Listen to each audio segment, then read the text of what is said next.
மலேசிய airlines விமானம் MH370க்கான புதிய தேடுதலில் தொழில்நுட்ப உதவியை வழங்க அமெரிக்கா மற்றும் ஆஸ்திரேலியாவைச் சேர்ந்த போக்குவரத்து பாதுகாப்பு நிறுவனங்கள் ஒவ்வொன்றும் ஒரு அங்கீகரிக்கப்பட்ட பிரதிநிதியை நியமித்துள்ளதாக தெரிவிக்கப்பட்டுள்ளது.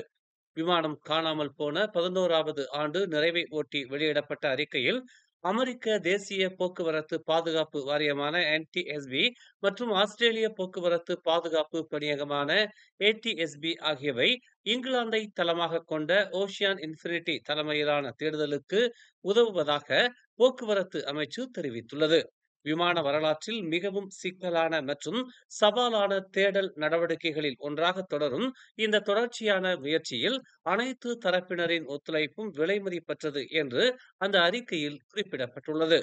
MH370 மர்மத்தை கண்டுபிடிப்பதற்கும் பயணிகள் மற்றும் பணியாளர்களின் குடும்பங்களுக்கு தகுதியான பதில்களை வழங்குவதற்கும் ஒவ்வொரு நம்பகமான தடயத்தையும் பின்தொடர்வது தங்களின் புனிதமான கடமையாக உள்ளது என்று அந்த அறிக்கையில் தெரிவிக்கப்பட்டுள்ளது. பொருளாதாரம், சமூகம் மற்றும் அரசியல் துறைகளில் புதிய பெண் தலைவர்களை வளர்ப்பதற்கும் அதிகாரம் அளிப்பதற்கும் தனது உறுதிப்பாட்டை மகளிர், குடும்பம் மற்றும் சமூக நல மேம்பாட்டுத்துறை அமைச்சர் நான்சி சுக்ரி உறுதிப்படுத்தியுள்ளார். பெண்கள் தலைமைத்துவ பயிற்சி திட்டம் போன்ற முயற்சிகள் மூலம் ஆர்வமுள்ள பெண் தொழில் முனைவோர் மற்றும் எதிர்கால தலைவர்களுக்கு ஒரு தளத்தை வழங்க அமைச்சு தீவிரமாக செயல்பட்டு வருவதாக FMT உடனான ஒரு பிரத்யேக நேர்காணலில் அவர் தெரிவித்தார்.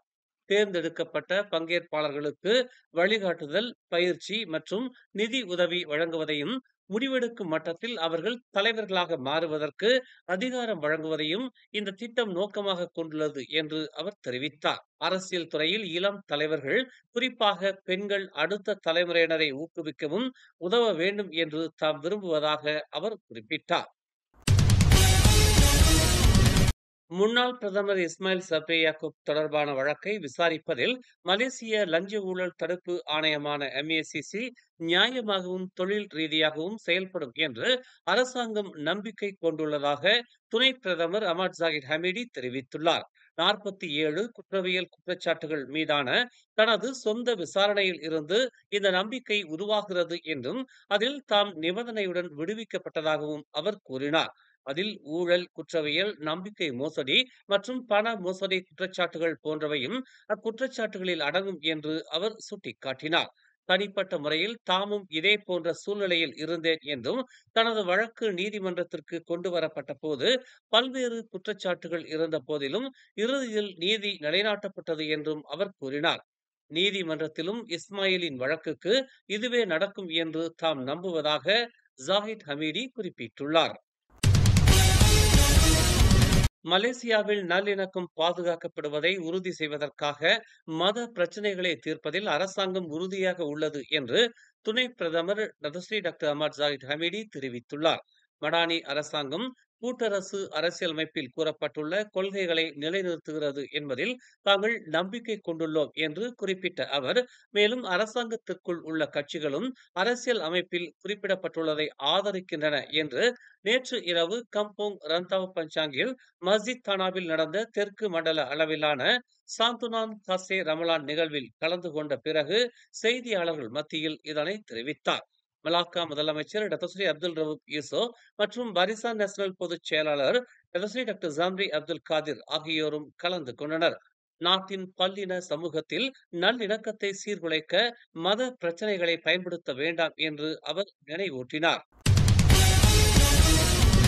காசாவை கையகப்படுத்தும் திட்டத்தை மலேசியா உறுதியாக எதிர்ப்பதாகவும், இது ஒரு வகையான இன சுத்திகரிப்பு மற்றும் சர்வதேச சட்டத்தை அப்பட்டமாக மீறுவதாகும் என்றும் மலேசிய வெளியுறவுத்துறை அமைச்சர் டதஸ்ரீ முகமது ஹசான் தெரிவித்துள்ளார். நேற்று நடைபெற்ற இஸ்லாமிய ஒத்துழைப்பு அமைப்பான OIC-யின் வெளியுறவு அமைச்சர்கள் மன்ற அமர்வில் தனது தேசிய அறிக்கையில் அவர் இதனை தெரிவித்தார்.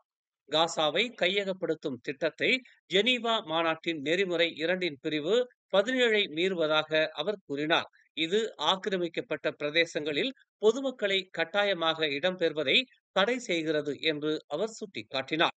பாலஸ்தீனியர்களுக்கு நீதி கோருவதற்கான அனைத்து சர்வதேச முயற்சிகளையும் முற்றிலுமாக குறை மதிப்பிற்கு உட்படுத்தும் என்றும், அமைதி மற்றும் பிராந்திய ஸ்திரத்தன்மையை மேலும் ஆபத்தில் ஆழ்த்தும் இந்த துயரமான திட்டத்திற்கு எதிராக மலேசியா உறுதியாக நிற்பதாகவும் அவர் கூறினார்.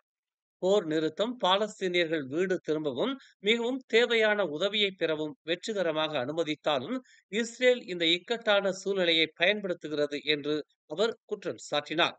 முக்கியமான பொருட்கள் கிடைப்பது துண்டிக்கப்பட்டுள்ளன. குறிப்பாக புனித ரமலான் மாதத்தில் பாலஸ்தீனியர்கள் எதிர்கொள்ளும் கஷ்டங்களை மேலும் மோசமாக்குகின்றன என்று அவர் கூறினார்.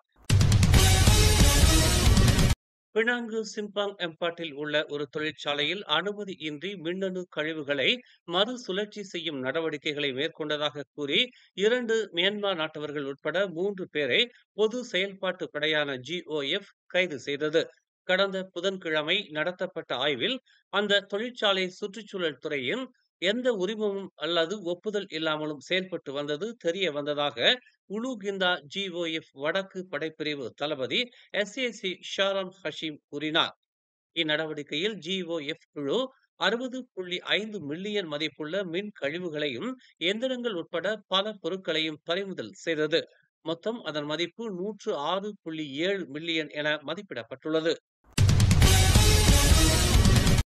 நாட்டில் அமைதி மற்றும் நல்லிணக்கத்தை பேணுவதற்காக 3R எனப்படும் இனம், மதம் மற்றும் அரச குடும்ப பிரச்சனைகளை தொடும் தனிநபர்கள் மீது சம்பந்தப்பட்ட நிறுவனங்கள் நடவடிக்கையை அதிகரிக்க வேண்டும் என்று தேசிய ஒற்றுமைத்துறை அமைச்சர் டாக்டர் ஆரோன் ஆகோ டாகாங் தெரிவித்துள்ளார். இந்த முக்கியமான பிரச்சனைகளை தூண்டுபவர்களுக்கு எதிராக சட்ட நடவடிக்கை எடுக்கும் அதிகாரம் உள்துறை அமைச்சு, காவல்துறை, தகவல் தொடர்பு அமைச்சு மற்றும் மலேசிய தகவல் தொடர்பு மற்றும் பல்லூடக ஆணையமான MCMC ஆகியவற்றிடம் உள்ளது என்று அவர் சுட்டிக்காட்டினார். இந்த பிரச்சனையை தீர்ப்பதில் தனது அமைச்சு செபாக்காட் அமைப்பு மூலம் கண்காணிப்பு உட்பட சீர்திருத்த அணுகுமுறைகள், தலையீடுகள் வழி முயற்சிகளில் கவனம் செலுத்துவதாக அவர் கூறினார். மாட்சிமை தங்கிய மலேசிய பேரரசியார் ராஜா ஷரீத் ஷோபியா 2025ஆம் ஆண்டு சர்வதேச மகளிர் தினத்தை கொண்டாடும் வகையில் மலேசியாவில் உள்ள அனைத்து பெண்களுக்கும் தனது மகளிர் தின வாழ்த்துக்களை தெரிவித்துள்ளார். பெண்கள் மீதான தனது பாராட்டுகளை அவர் வெளிப்படுத்தியதுடன், பெண்கள் குடும்பம், சமூகம் மற்றும் தேசத்தின் தூண்களாக விளங்குவதாக தெரிவித்துள்ளார். குடும்ப வட்டத்திற்குள் மட்டுமல்லாமல் பல்வேறு தொழில் துறைகளிலும் பெண்களின் விலை மதிப்பற்ற பங்களிப்புகளையும் அவர் பாராட்டினார். சவால்களை சமாளிப்பதில் பெண்களின் புத்திசாலித்தனமும் ஞானமும் எதிர்கால சந்ததியினருக்கு ஒரு அர்த்தமுள்ள மரபை உருவாக்குவதில் அவர்களை உத்வேகத்தின் ஆதாரமாக ஆக்குகின்றன என்று அவர் கூறினார். ஒவ்வொரு பெண்ணும் தனது அனைத்து முயற்சிகளிலும் மீள்தன்மையுடனும் ஆர்வத்துடனும் இருக்க வேண்டும் என்றும் தாம் பிரார்த்திப்பதாக பேரரசர் சுல்தான் இப்ராஹிமின் அதிகாரப்பூர்வ முகநூல் பக்கத்தில் ஒரு பதிவில் அவர் இவ்வாறு தெரிவித்துள்ளார். சபா கோத்தகினபாலுவில் ஜலான் சகாமாவில் உள்ள ஒரு கடையின் முதல் தளம் நேற்று இடிந்து விழுந்ததில் ஒரு பெண் படுகாயமடைந்தார். சம்பவத்தில் 51 வயதான பாதிக்கப்பட்ட பெண் இடிபாடுகளில் நசுங்கிய நிலையில் மீட்கப்பட்டதாக சபா தீயணைப்பு மற்றும் மீட்புத்துறை செயல்பாட்டு மையம் தெரிவித்துள்ளது. தீயணைப்பு வீரர்கள் சம்பவ இடத்திற்கு வருவதற்கு முன்பு பாதிக்கப்பட்டவர் பொதுமக்கள் சிலரால் குவீன் எலிசபெத் மருத்துவமனைக்கு கொண்டு செல்லப்பட்டார் என்று அந்த துறை இன்று ஒரு அறிக்கையில் தெரிவித்துள்ளது. இரவு 8 மணிக்கு அதன் செயல்பாட்டு மையத்திற்கு அவசர அழைப்பு விடுக்கப்பட்டது. 5 நிமிடங்கள் கழித்து 13 பணியாளர்களுடன் 2 தீயணைப்பு வாகனங்கள் சம்பவ இடத்திற்கு விரைந்தன. தீயணைப்பு வீரர்கள் ஆய்வு நடத்தி பாதுகாப்பு காரணங்களுக்காக பொதுமக்களை கட்டிடத்தை காலி செய்ய உத்தரவிட்டு இரவு 9:38 மணிக்கு செயல்பாட்டை முடித்தனர். மேலும் செய்திகளை தெரிந்து கொள்ள தமிழ் மலர் நாளிதழை பாருங்கள். உடனுக்குடன் செய்திகளை தெரிந்து கொள்ள தமிழ் மலர் இணையதளம், தமிழ் மலர் செயலி மற்றும் மலர் டிவி யூடியூப் சேனலை வலம் வாருங்கள். எங்களோடு இணைந்திருக்க மலர் டிவியை பதிவு செய்து கொள்ளுங்கள். உறவுகள் மகிழ்ந்திட விருப்பம் மற்றும் பகிர்வு சேவையை சொடுக்கிடுங்கள்.